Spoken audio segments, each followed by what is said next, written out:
Oração para receber a força divina. Sou filho de Deus.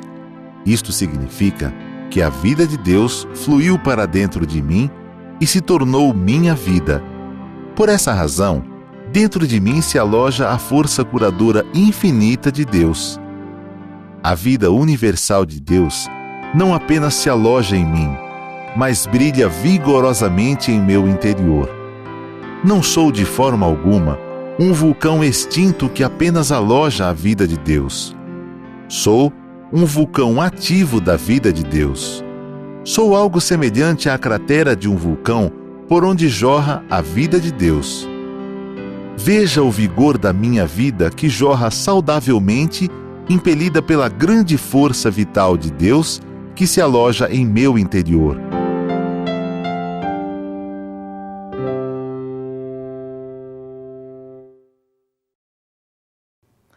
Olá, seja muito bem-vindo a este programa Educação da Vida. Para nós da Seichonoye é uma grande alegria te receber. Você amigo que está chegando pela primeira vez, você que já é mais veterano aqui na Seichonoye, muito obrigado por sua participação. Nós ficamos muito felizes mesmo. E hoje, no nosso programa Educação da Vida, nós vamos tentar responder aqui uma pergunta importante. E eu digo tentar porque nós vamos conversar, vamos dialogar sobre: você está preparado para ouvir ou dizer um não? Lembra quando você ouvia ou quando tinha que falar: não mexe aí, não faz isso, não pode, não entreguem atrasado, eu não vou receber atrasado esse trabalho.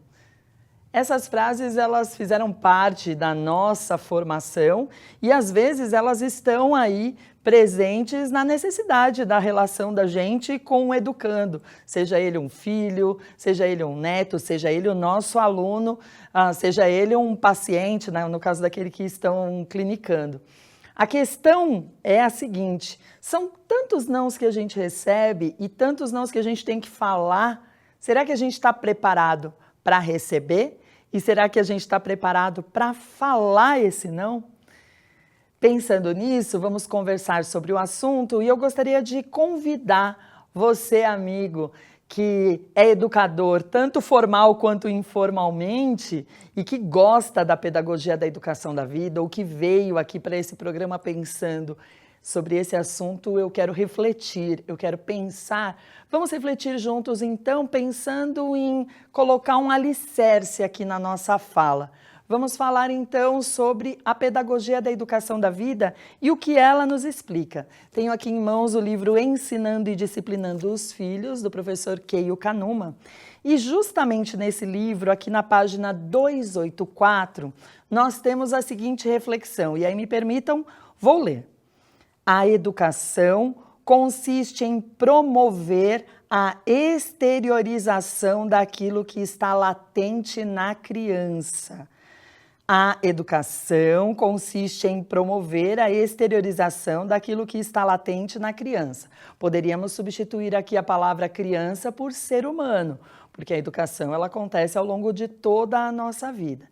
O que está dito aqui é que nós não vamos entulhar conhecimentos, nós vamos exteriorizar o que é latente na criança, tá? Eu gosto de pensar o seguinte: a gente tem aqui, se eu tivesse aqui na minha mão, uma semente de melancia. Eu teria uma melancia? Sim ou não? Responde aí para mim.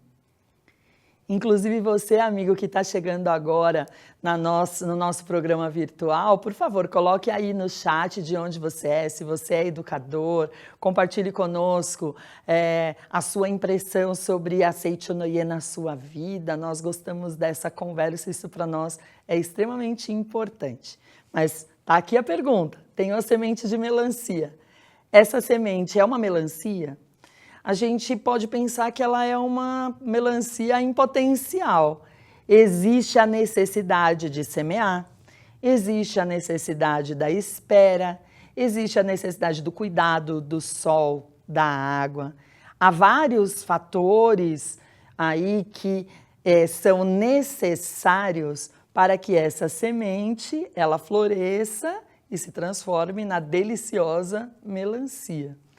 É por isso que quando a gente fala que o ser humano, né, tem latente em si a natureza divina, e que a educação consiste em promover a exteriorização dessa natureza divina, daquilo que é latente no ser humano, significa que nós não estamos olhando para o próximo como entulhos, como um entulho, como uma bugiganga, como algo que não tem valor.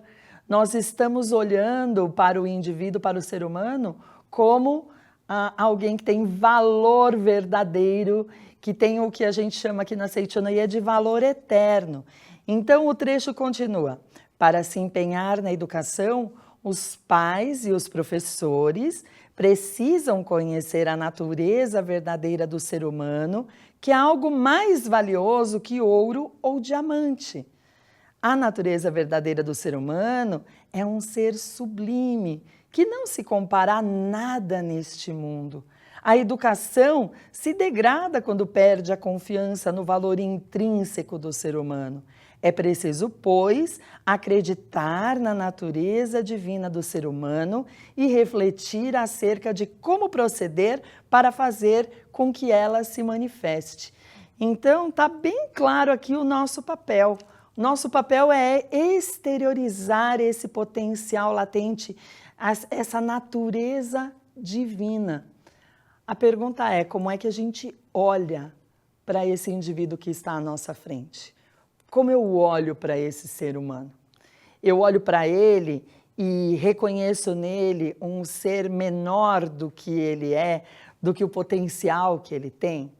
Ou eu olho para ele e vejo além do que os meus olhos físicos podem ver e reconheço essa natureza divina, esse potencial latente no interior desse ser humano?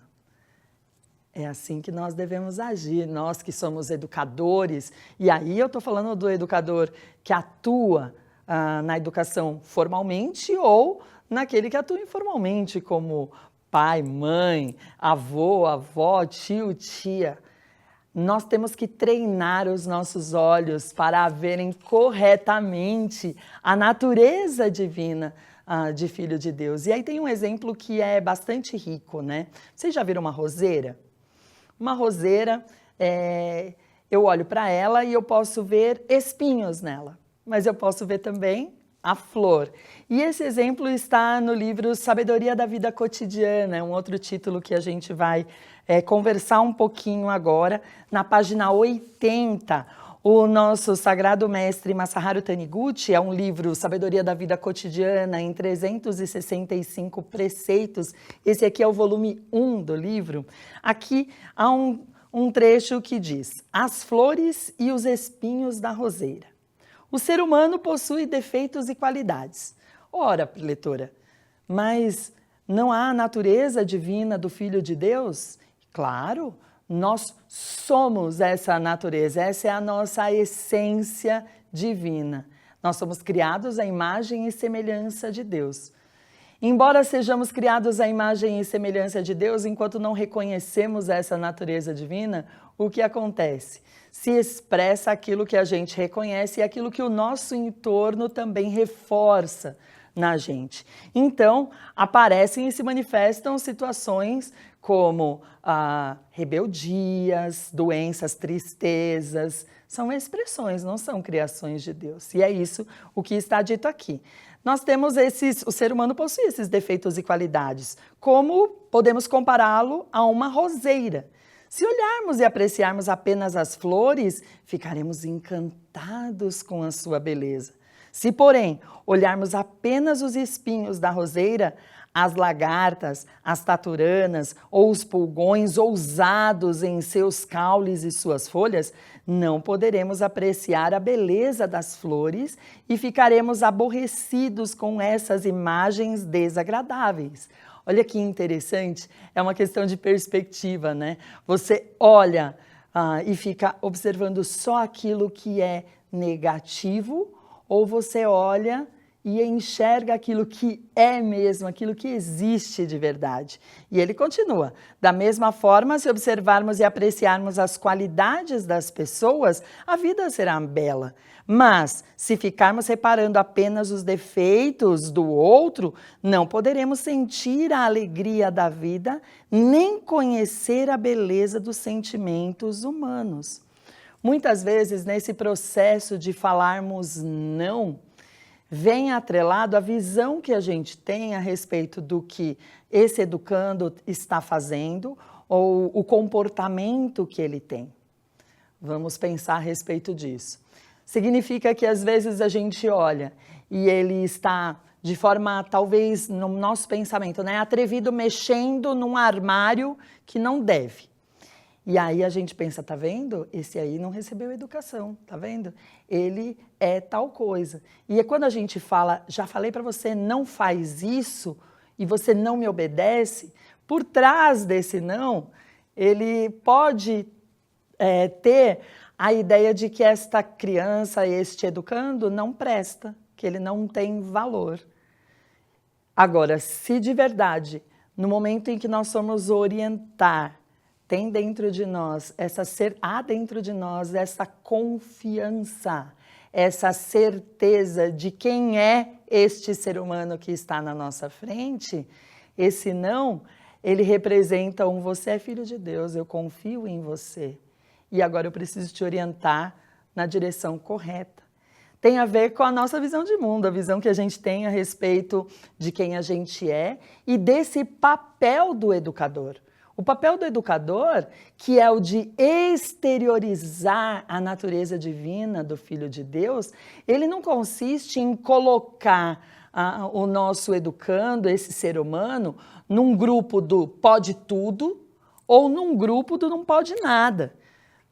O que eu quero dizer com isso? Às vezes, nessa necessidade de construir uma boa relação com este ser humano, seja ele o nosso filho, o nosso aluno, o nosso neto, às vezes a gente tem aquele medo, se eu falar não, ele vai ficar chato, daí ele já vai chorar, melhor deixar. E aí a gente entra num tudo pode e suporta situações, porque a gente tem uma visão de mundo que é essa. É melhor ele fazer logo, já faz, depois eu ajeito, porque não tem jeito mesmo, ele é assim. Então, este sim é um sim que, na verdade, ainda não reconhece a natureza verdadeira de Filho de Deus do ser humano. Está reconhecendo simplesmente uma situação de comodismo que não tem jeito, e este não, ele não vem, porque ele parece uma coisa muito difícil, embora seja algo que a gente ouviu a vida toda como direcionamento. No momento de falar esse não, para algumas pessoas isso é extremamente difícil. E para outras pessoas ele já é a palavra de ordem, porque é a superproteção, é o colocar em espanhol uma expressão, né, que é a la mamá gallina y sus politos, né, os pintinhos debaixo da asa da mamãe, e aí é não para tudo. É não para tudo. Não anda de bicicleta porque vai se machucar, não sobe aí porque vai ser ruim, não coma isso porque isso faz mal. Gente, há situações que a gente tem que orientar e a gente precisa entender que as experiências da vida nos fortalecem. Esse não, ele pode vir e ele deve vir, porque os limites são importantes e eles nos ajudam a expandir a consciência. No entanto, o olhar para o ser humano é o olhar de filho de Deus para filho de Deus. É o Filho de Deus que fala com o Filho de Deus. É profundo isso, né? Uma pausa aqui para a gente refletir. O Filho de Deus que fala com o Filho de Deus. No livro Vivências em Educação, essa obra da nossa queridíssima preletora Kátia Metran-Saita, grande educadora, já partiu para o mundo espiritual e deixou para nós aqui reflexões muito importantes a respeito da educação da vida e também as suas experiências, vivências em educação. Na página 88, ela nos traz uma reflexão bastante importante que ela intitula Passo a Passo para a Orientação Correta. Vamos acompanhar aqui essa reflexão e vamos pensar juntos. Quando for necessário orientar para a direção correta, devemos nos lembrar da ordem correta que traz resultados precisos. Primeiro, elogiar o que foi feito de positivo. Segundo, elogiar mais um pouco o que estava bom. Terceiro, mostrar o que pode ser melhorado. E quarto, encorajar na realização. Quando a gente tem isso em mente, óbvio, vai ter um momento que a gente vai ter que ser enfático no direcionamento correto, e é sobre isso que a gente está conversando aqui no momento. Mas é importante esse olhar que traz para nós a reflexão do ensinamento da Seichonoye, a importância da palavra, de como nós utilizamos a palavra. O elogio concretiza o amor. É através do elogio, através da força da palavra, que nós vamos exteriorizar a natureza divina do Filho de Deus.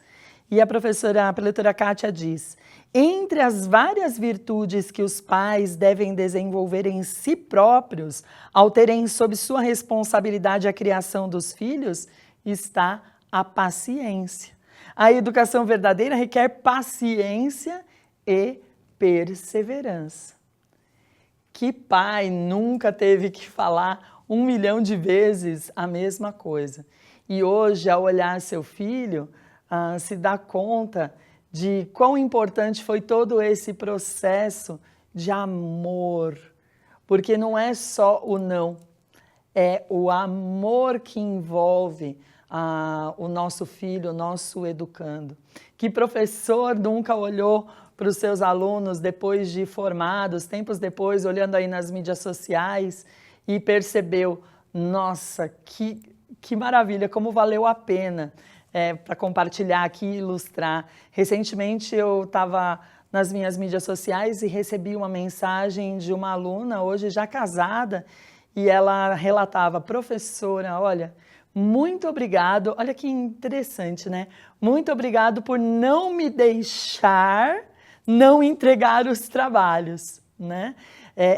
E aí eu conto para vocês o que ela quer dizer. Era uma aluna muito tímida e, eventualmente, em sala de aula, atuei na área de língua estrangeira há bastante tempo, né? 23 anos. Então, eu propunha um trabalho que se chamava Cuéntame, em que os alunos tinham que falar a respeito de determinados assuntos. Então, às vezes, eles tinham que apresentar publicidades, falar a respeito de um filme, enfim, era variada aí no planejamento de cada nível.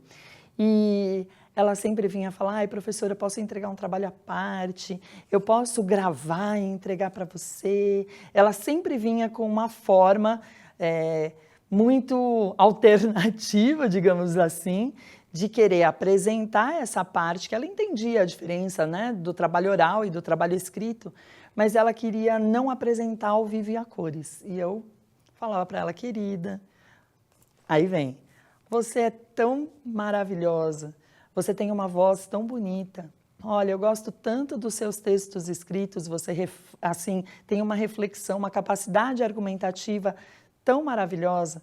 O que eu preciso dizer para você é que, nesse momento, é importante que você apresente o seu trabalho, tá? Então, você não vai poder entregar de outra forma. E aquele sorriso e aquela conversa, e aí, talvez, ali, virando as costas, né, viesse uma fala, talvez, ai, que professora mais exigente, ou o que quer que seja.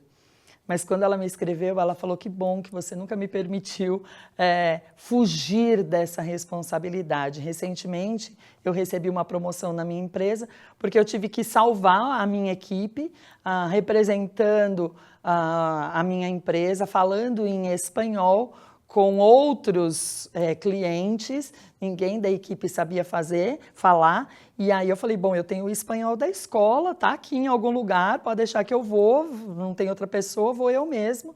E eu me lembrei desse projeto e eu estou passando aqui para agradecer esse não que você me deu lá atrás, que na verdade foi um sim para a minha vida. Então, muito obrigado. Eu fico muito feliz e emocionada e eu sei que você que está acompanhando já teve uma experiência semelhante. Se você quiser compartilhar com a gente aí no chat, pode compartilhar, porque a gente sabe o quanto é importante ler as experiências dos amigos, porque elas também nos motivam a agir corretamente, a aplicar a pedagogia da educação da vida no dia a dia. Não é algo para ser só teórico. Eu estou mostrando aqui vários livros, inclusive se você ficou curioso e quer ler um pouquinho mais, livrariasni.org.br, você vai encontrar aí esses títulos e outros que falam sobre a educação da vida e pode fazer a leitura o estudo aprofundado a respeito do assunto. Então vejam, vamos voltar aqui, né? Estamos falando do poder da palavra. Essa palavra que exige paciência, exige a perseverança, exige que a gente fale 1000 vezes. Já falei para o aluno, é para entregar hoje, é para entregar o trabalho, é para apresentar, é para fazer tal coisa, não pode fazer... A gente repete, e a gente repete. E aí a professora, a preletora Kátia, fala assim, porém, na 1000ª vez que você, por exemplo, falar, você talvez possa pensar, mas eu estou falando isso de novo. E ela dá um exemplo, né? É como se você tivesse um instrumento na mão para cortar uma rocha, né? Uma rocha ao meio. Então, talvez você não bata com esse instrumento uma vez e a rocha se parta. Talvez, de acordo com o instrumento, você bate 1, 2, 3 e na 1000ª vez que você tentar rachar a rocha, vai ter êxito. Então, qual foi a tentativa fundamental para que a rocha se partisse ao meio? Foi a última em que a rocha se partiu? Foi a primeira? Foram as tentativas intermediárias? Na verdade, foram todas elas foram imprescindíveis. Isso significa que cada uma das experiências e das vivências que você já teve com o seu educando, com esse ser humano maravilhoso que está à sua volta, essas experiências e vivências todas, elas são imprescindíveis para o crescimento dele e para o nosso também. Todas elas foram importantes. Então, todos os diálogos, todas as orientações, todos os incentivos e elogios são importantes, mesmo que pareçam que não estão surtindo efeito. É aquilo que a gente falava da semente de melancia, né? Então, o potencial latente está lá, mas há fatores importantes que vão ser necessários para que haja o florescimento. Eu preciso semear, eu preciso regar, eu preciso do sol, eu preciso da lua, eu preciso da espera também. E vai chegar o dia em que vai se manifestar o resultado da educação. Então, é isso, você já deve estar escrevendo aí no chat as experiências que você teve, e isso enriquece somente e fortalece a nossa fé na pedagogia da educação da vida. Veja, alguém pode perguntar, mas isso significa que a gente não tem que ser firme na educação? Eu vou só elogiar, eu vou só falar, nossa, você é maravilhosa, nossa, você é isso, você é aquilo. E parece que é só uma forma de tratamento floreada, né? E ela responde, a resposta é, sejam sempre firmes. Sejam sempre firmes, né? Se a pergunta era, isso significa que não devemos ser firmes na educação? Não, não, não. É sermos sempre firmes. Firmes em quê? Firmes em quê? Essa é a pergunta.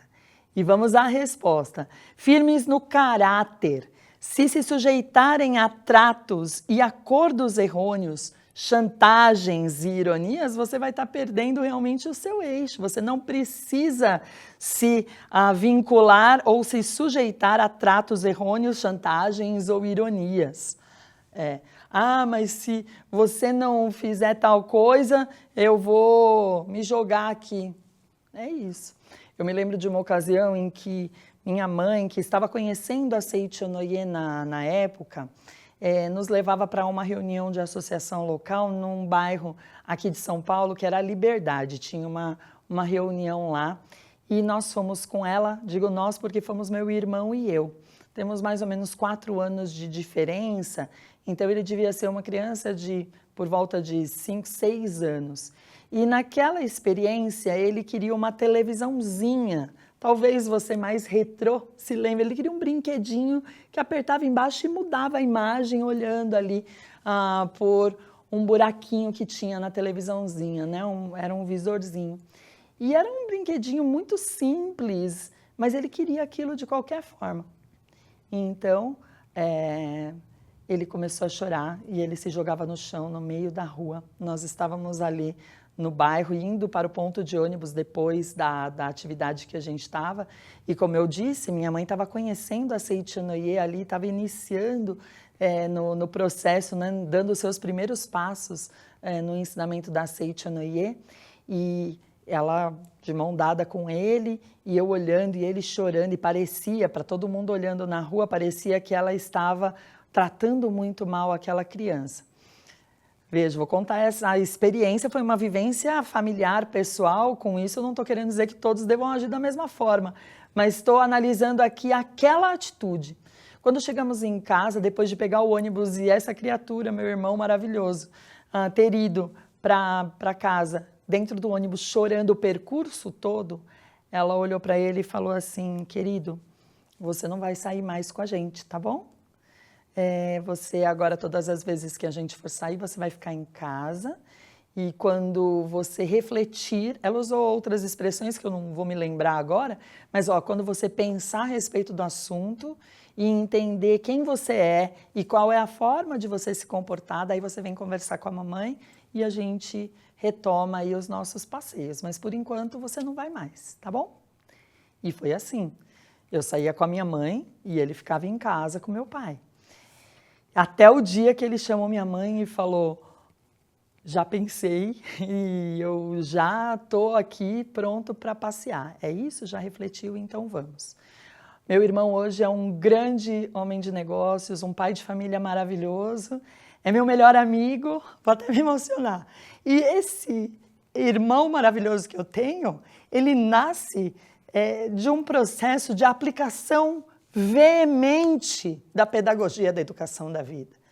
Porque às vezes esse não que é dado, pode parecer que você está sendo muito firme, mas você se submeter, se sujeitar a tratos, a chantagens, porque às vezes esse choro é realmente uma forma de coagir a gente que está ali. Pense, é isso mesmo? Firmes na correta visão de mundo que querem mostrar aos nossos filhos, né? Então, que visão de mundo eu quero mostrar para o meu filho? Essa é uma coisa importante, né? Veja, eu costumo pensar assim, às vezes os pais estão alimentando os filhos e o filho não quer comer e tem aquela pressa de sair, come tudo que depois a mamãe te dá um chocolate. A mãe está ensinando, o pai está ensinando, o adulto ali está ensinando o processo de coerção, né? Então tá bom, olha, se você fizer o que eu quero, eu te dou uma coisa, tá? E depois, lá na frente, isso vai se transformar, o hábito forja o caráter. E aí, aquela criatura, aquele ser humano vai agir da mesma forma no seu ambiente profissional, no seu ambiente pessoal, e aí a gente vai falar: nossa, olha como é uma má pessoa. Mas presta atenção, como é que se deu esse processo?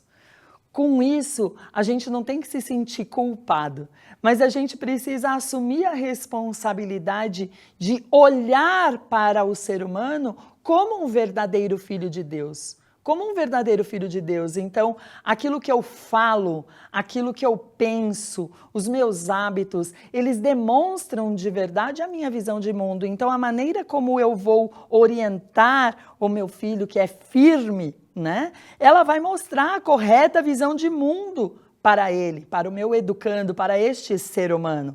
Firmes na honestidade consigo mesmo e com o próximo. Firmes na postura como pais que sabem que podem errar em uma ou outra coisa, mas que têm humildade para reconhecer o erro.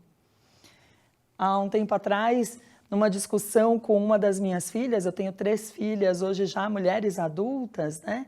E falamos palavras ásperas uma para a outra, e quando eu saí de casa, eu realmente me coloquei em prantos, eu chorei porque eu percebi, falei palavras muito ásperas para minha filha. Eu cortei o coração dela com a faca, com a navalha das minhas palavras. E aí, quando eu voltei para casa, ela não estava, eu deixei um bilhetinho para ela, eu tinha atividade, eu deixei um bilhetinho, perdão, mamãe feriu o seu coração com as palavras, me perdoa, eu te amo. E no dia seguinte, ela veio para o meu quarto com um café da manhã gostoso, lindo. Nós nunca precisamos falar do assunto, eu sempre gosto de falar isso, a gente não precisou debater o assunto naquele momento, mas ficou compreendido naquele momento que eu errei como mãe, como aquela que orienta o filho, a maneira como eu me comportei não foi correta, então eu assumo esta postura e oriento corretamente o meu filho. Então, às vezes, esse não, ele pode ter vindo de uma forma talvez um pouco mais áspera. Então, se a gente percebeu essa aspereza, é necessário a gente corrigir a rota. Não significa que a gente tenha que ficar se sentindo culpado para o resto da vida. Entendem o que eu estou dizendo? Vejam, firmes na crença de que Deus é bem. Essa firmeza de caráter e a personalidade alegre e otimista constituem a herança que devemos deixar aos nossos filhos. Veja, a gente está no momento em que a tecnologia, a modernidade, ela está aí presente, os nossos filhos estão realmente bastante relacionados, os nossos educandos estão bastante relacionados com essas modernidades. E nós também, afinal, estamos aqui no programa virtual, né? Podemos nos aproximar graças a essas modernidades todas. No entanto, para algumas famílias, há a necessidade de conduzir, orientar corretamente com relação aos comportamentos, ao que a mídia sugere que seja feito e como isso é recebido pelo nosso filho. Ah, mas o meu amigo faz. E aí a frase clássica, né? Mas você não é todo mundo. Todo mundo faz, você não é todo mundo, né? E a gente tem que pensar, alguns pais vivem os seus dias em função dos seus filhos. Vivem em função dos filhos, atendem todos os desejos dos seus filhos e promovem agrados às crianças. Então, apareceu lá na televisão, o pai já foi lá e já levou para o filho, porque muitas vezes, ou ele não teve, ou muitas vezes ele também está tão distante por conta dos seus trabalhos, que ele acaba tendo que agradar ao filho. Na mente dele ele pensa assim, né? Porque se eu não agradar e não falar sim e colocá-lo naquele grupo do pode tudo, então o que ele me pedir eu digo sim, o que ele fizer não tem problema, pode fazer tudo o que quiser, porque eu tenho um medo de como se vai dar a nossa relação. Então é melhor ser permissivo, é melhor eu deixar. Não pensa dessa forma, né? Mas ali dentro existe esse medo de que não se estabeleça uma relação próxima, afetuosa entre as partes, se não agradá-lo com tudo aquilo que ele quer. E aí a gente gera algo que a preletora Kátia Metransaita chama aqui de filiocentrismo. Filiocentrismo. Essa atitude dos pais em querer agradar aos filhos, ela não está errada, desde que não haja inversão da figura central da família. Isso é, do elemento que deve ser o centro da família. Então, às vezes, tudo gira em torno daqueles desejos por conta de uma visão de mundo, por conta de um medo que está ali dentro. Então, eu não sei falar não quando ele me pede. Eu não sei falar não quando ele me pede. Hoje eu tenho filhas adultas e é a coisa mais interessante, né? E às vezes a minha filha, eu tenho uma filha que mora comigo e ela fala, mãe, você vai me pagar um lanche hoje? Hoje não, Flor. Pô, mãe. E aí fica aquela brincadeira e hoje é não. Hoje não, tá tudo bem, é não. E vai ter um dia que a gente vai sair, como aconteceu recentemente, e ela falou, mãe, puxa, o meu ticket de alimentação não passa aqui, refeição não passa aqui nesse lugar, você pode pagar para mim? Claro, filha, tranquilo, pá. Tem a hora do sim, tem a hora do não, e sem medo. Sem medo. E eu posso dizer aqui muito tranquilamente que em algum momento do meu processo todo de construção, de aprender a ser uma mãe melhor a cada dia, uma educadora melhor a cada dia, eu também tive medo de falar não para o meu aluno. Ah, pode entregar, tudo bem, eu recebo esse trabalho atrasado. E com medo de perder uma amizade ou uma relação mais próxima com aquele aluno. Já tive esse momento da vida. E vocês, mas já contei uma história um pouquinho mais para frente, né, no momento em que, não. É dessa forma, esse é o planejamento, tem que ser desse jeitinho, tá bom? E você consegue, vai dar certo. Sempre usando as palavras corretas. Assim como mãe. Também já tive um momento em especial na vida em que eu tive medo de ficar deixando de agradar as minhas filhas por conta da situação que vivíamos. Mas graças à pedagogia da educação da vida, eu fui lembrar que o importante é que ficasse bem claro para os filhos que eles devem se movimentar ao redor do centro familiar, que são os pais. E não é o inverso. Não é o inverso. A vida familiar deve girar em torno do centro, que são os pais. Se, ao contrário, os pais viverem em função dos filhos, o centro passa a ser os filhos. Como se os pais quisessem criar para as crianças a vida ideal que eles próprios não tiveram. Os pais devem ter uma vida própria e zelar por ela, até para que seus filhos saibam fazer o mesmo quando chegar a hora de eles serem pais e terem essa referência correta. Isso é extremamente importante, esse olhar é extremamente importante, né? De a gente refletir como eu estou me comportando, qual é o meu papel como educador, esse extrair a potencialidade infinita, como é que eu vou saber falar esse não, se é algo que eu sei que ele quer tanto, mas nesse momento ele vai ter que esperar. E é por isso que dentro da literatura toda da Seichonoye, a gente tem que refletir sobre qual é o processo, onde eu quero chegar. Onde eu quero chegar? Quando a gente vai comunicar algo, né, quando a gente fala em teoria da comunicação, a gente tem o emissor, a gente tem o receptor, numa linguagem assim muito rápida, né? E a gente não pode ter o ruído na mensagem que a gente quer transmitir.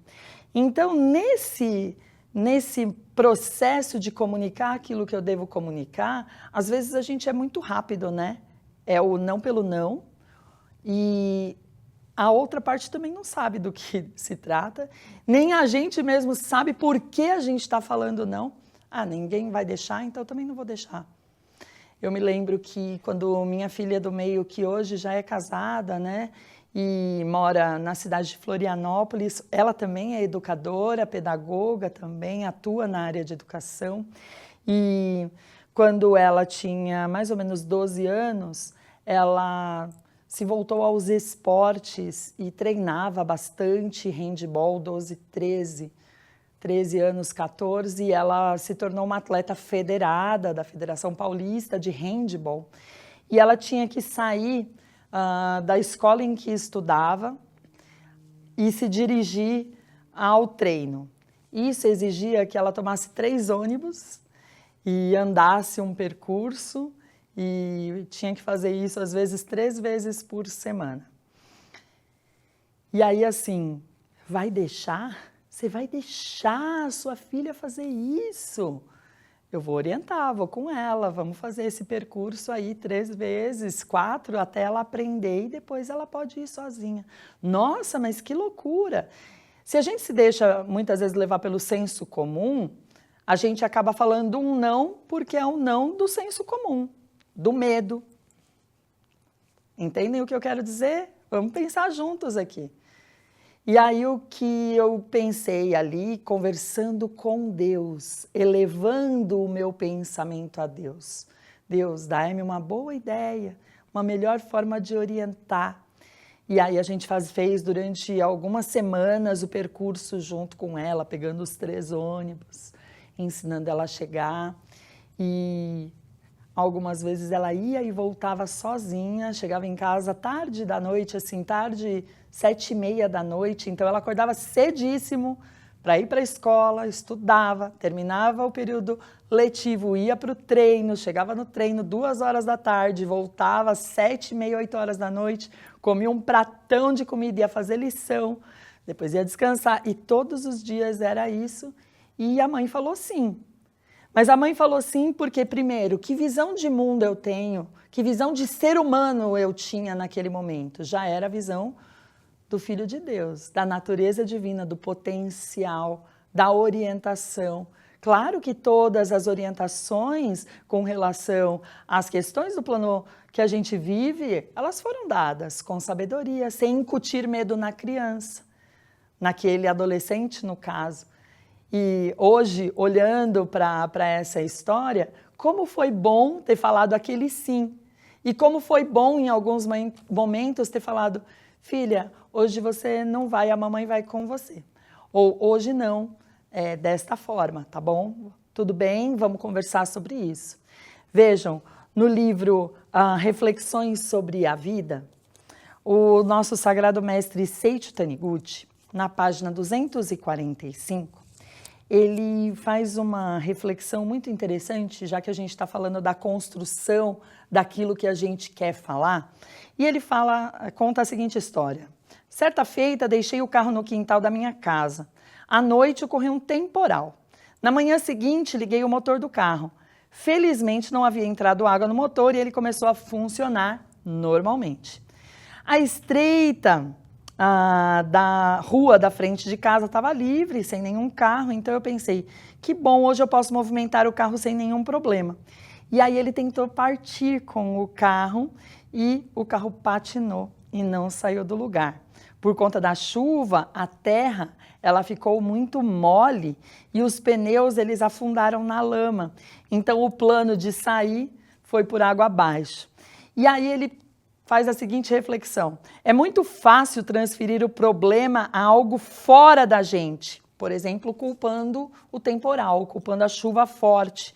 Ou o problema é que essa terra aí está muito mole.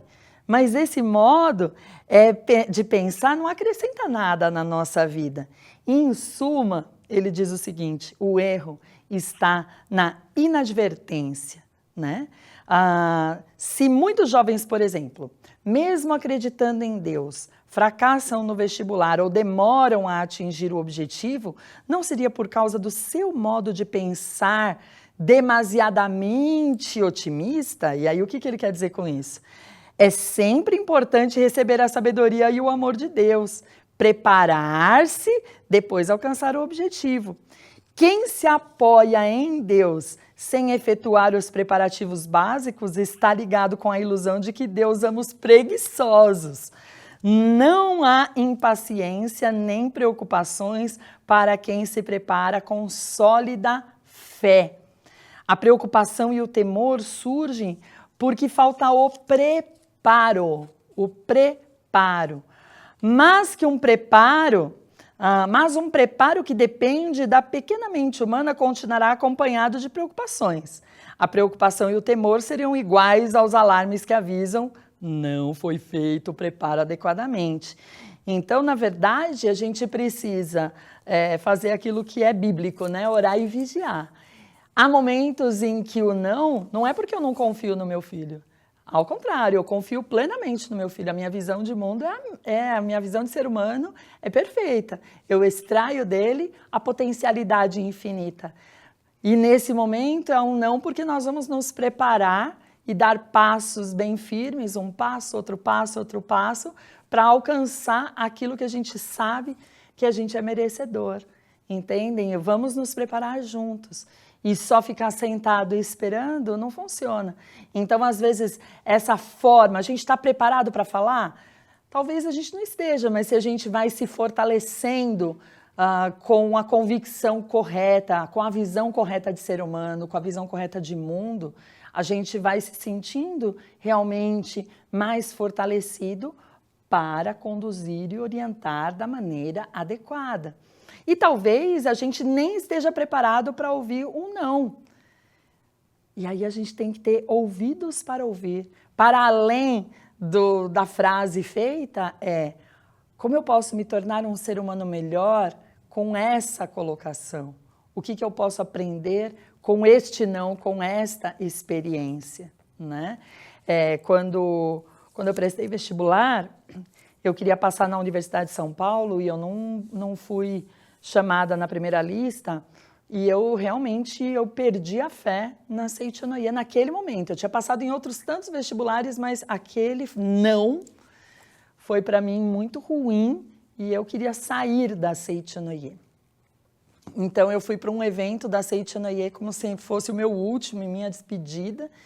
E nesse evento, uma participante do seminário veio trazer uma notícia que minha mãe estava ao telefone e eu fiquei muito desesperada, porque minha mãe também já estava na Seichonoye e se ela ligou lá para um seminário, uma academia de treinamento espiritual da Seichonoye atrás de mim, é porque algo tinha acontecido, eu estava mesmo realmente bastante descrente, né?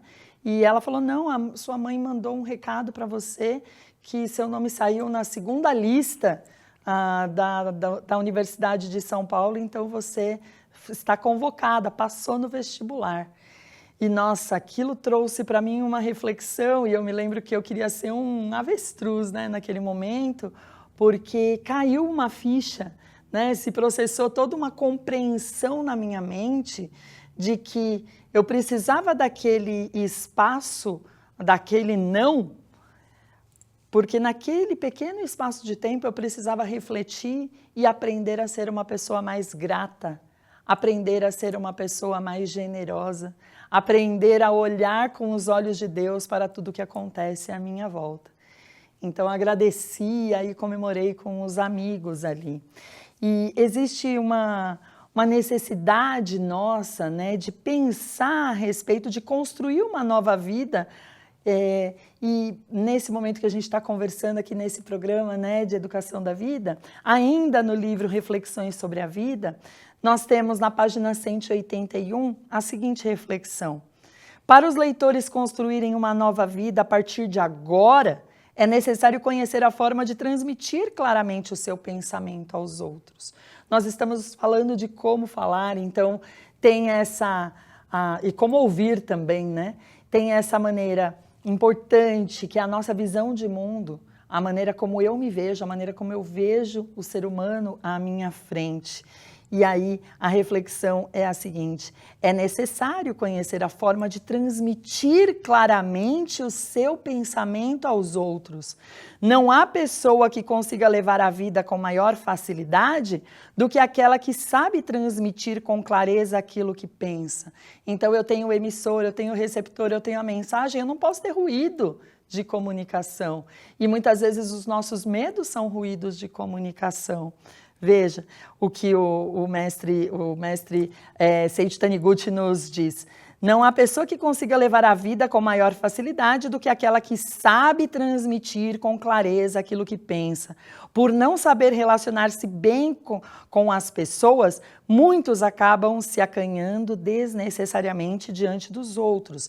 E aí é nessa hora, eu não sei muito bem como falar o não, então deixa, vou colocá-lo no grupo do Tudo Pode, aí eu me viro com isso.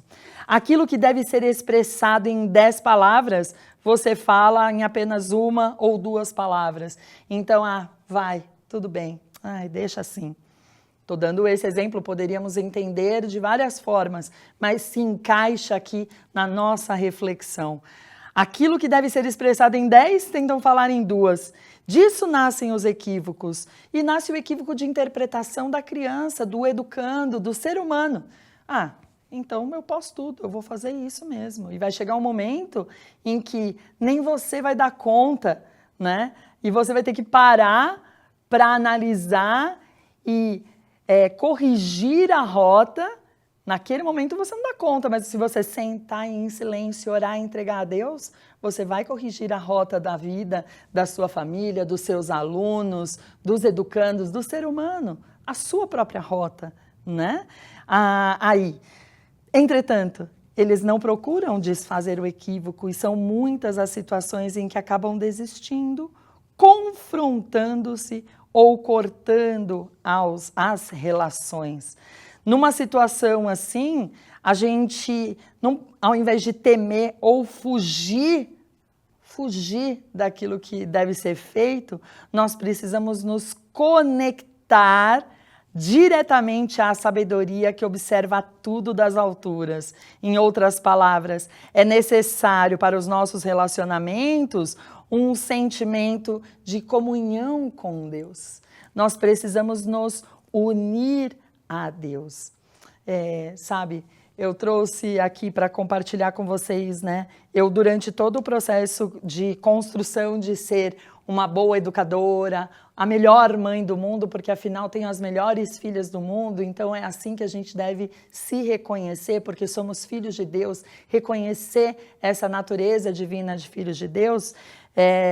Também fui uma mãe bastante exigente, foi o não pelo não, como eu contei para vocês, a professora que às vezes era o sim, colocava os alunos no tudo pode e acabava perdendo a mão até o momento de realmente assumir o leme da vida, corrigindo os pensamentos, os sentimentos, as palavras e ações e gerando realmente bons hábitos na vida. E quando minha filha se casou, ela entregou para mim um caderninho bonitinho, que é esse que está aqui na minha mão, é o caderno de criar passarinho que ela me entregou. E ela e o marido, que é filho também, os dois líderes da iluminação, preletores, né? Jovens, mais jovens, a gente chama de líderes da iluminação da Seichonoye. E aqui eu vou compartilhar e me permitam agora um exemplo bastante pessoal para que os senhores entendam. Que vale a pena, tudo aquilo que a gente vai fazer vale a pena.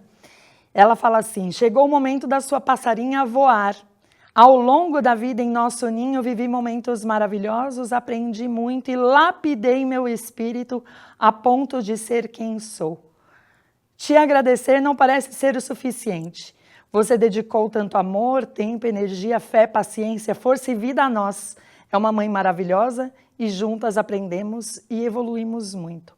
Obrigado por sempre confiar em mim, me apoiar, por ser meu lar, por ser a melhor mãe que eu poderia ter escolhido no mundo, entre outras palavras. Por que compartilho essas palavras com os senhores? Porque tudo aquilo que nós vamos levar para os nossos filhos, para o ser humano que está diante de nós, às vezes a gente pode não estar preparado para ouvir ou para dizer esse não.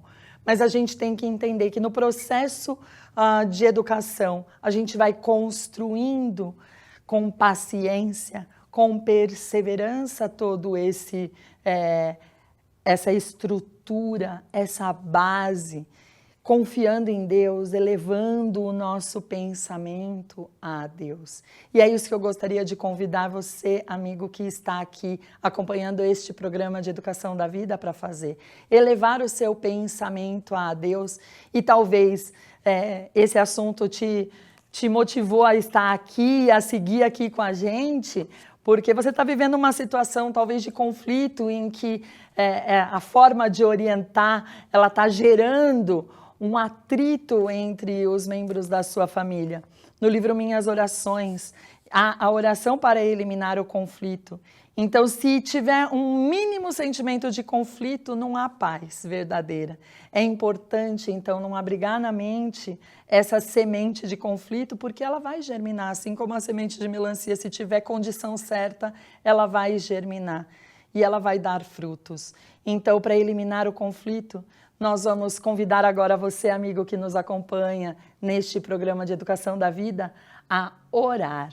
Se você puder assumir posição de oração ou fechar os olhos e acompanhar as palavras, eleve seu pensamento a Deus, contemple a situação familiar que você vive, a situação profissional que você vive em plena harmonia e mentalize.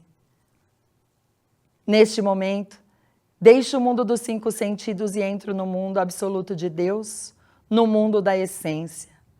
Aqui é repleto de infinita sabedoria, infinito amor e infinita vida de Deus. A sabedoria traz ordem perfeita, e onde há ordem, todos os seres ocupam seus respectivos lugares, sem lesar uns aos outros. Não há atrito entre pessoas, não há luta entre classes, não há guerra entre nações, não há conflito entre homem e micróbios. Todos os seres estão em perfeita harmonia, vivificando-se mutuamente. Envoltos pelo infinito amor de Deus, as pessoas, as classes, as nações convivem em perfeita harmonia. Aqui é o paraíso de mútua colaboração. Ó Deus, fazei com que vossa vontade, que está feita no mundo da essência, seja feita também neste mundo fenomênico. Venha o vosso reino.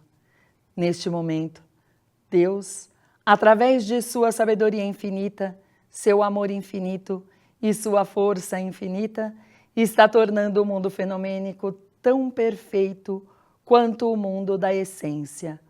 Muito obrigado, Deus. Muito obrigado. Podemos abrir os olhos, desfazer a posição de oração e lembrar, não é com autoritarismo, ou seja, com força, com a força que a gente vai conduzir o ser humano que está à nossa volta. É com a autoridade que implica no respeito, essa autoridade espiritual que habita em nós, da convicção de quem somos, e esse quem somos envolve o ser humano que está diante de nós. Você deve falar com a autoridade espiritual, permitir que os seus pensamentos sempre estejam conectados com a grande vida do universo e assim ouvir a voz de Deus. Isso é extremamente importante, amigo. Sal e açúcar na educação são extremamente importantes. Há o momento do sal, há o momento do açúcar, e o que é importante é a gente sempre lembrar, eu e o outro somos uma só vida. Deus, natureza, seres humanos são originariamente unos. Muito obrigado, amigo, por estar conosco aqui no programa da Educação da Vida. Se esse conteúdo foi um conteúdo que falou alto no seu coração, compartilhe com mais pessoas, para que mais pessoas possam conhecer a pedagogia da Educação da Vida. Acione também as notificações do nosso canal e fique sabendo sobre conteúdos novos que são colocados à sua disposição constantemente. Muito obrigado por sua presença e reverenciamos aqui a família que está aqui junto conosco, família Seichana e eu, os amigos que estão agora participando deste movimento, desta corrente. Fiquem conosco, participem dos nossos eventos e vamos nos unir para levarmos adiante esta consciência do homem, filho de Deus. Muito obrigado, muito obrigado.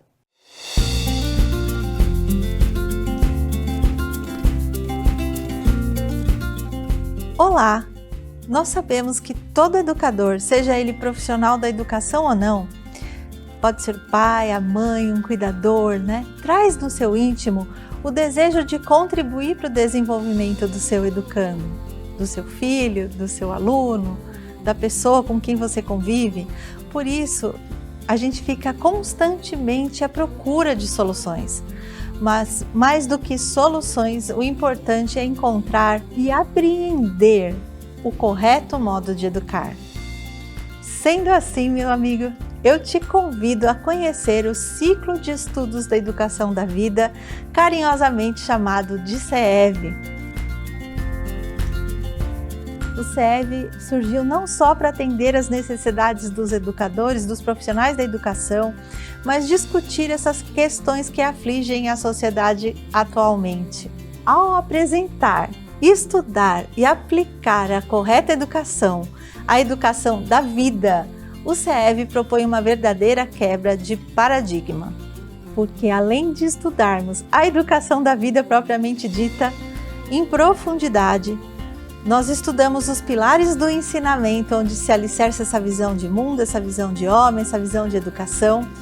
E nós colocamos isso em prática e acompanhamos, né, aonde está sendo aplicada essa educação da vida. Discutimos em grupo, nos apoiamos. E primeiro olhando para nós mesmos, revisitando a nossa história, revisitando o nosso passado e depois aplicando a educação da vida no nosso cotidiano, que pode ser no âmbito pessoal, na nossa casa, no nosso trabalho, no ambiente escolar, na comunidade. Então é justamente por isso que quem faz o CEV, assim como eu, a gente afirma que o CEV é transformador.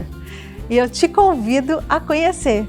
Para quem é o CEV, gente? Não é só para o professor, não é só para o profissional de educação, mas também para todo educador, todo pai, todo avô, toda pessoa que acredita que através da educação é que nós podemos transformar a sociedade em que a gente vive, em que nós podemos, através do fazer educativo, né, contribuir efetivamente na edificação de uma nova civilização. Então seja muito bem-vindo ao CEV. Hoje o CEV acontece em mais de 50 localidades, nas modalidades presencial, virtual e híbrida. Então, para saber aonde tem o CEV, como você faz para participar ou para ter mais informações, entre em contato conosco no WhatsApp 5014-2253 ou no nosso e-mail ceev@sni.org.br e a gente vai ter o prazer de te responder e entraremos em contato. Venha participar conosco. Muito obrigada!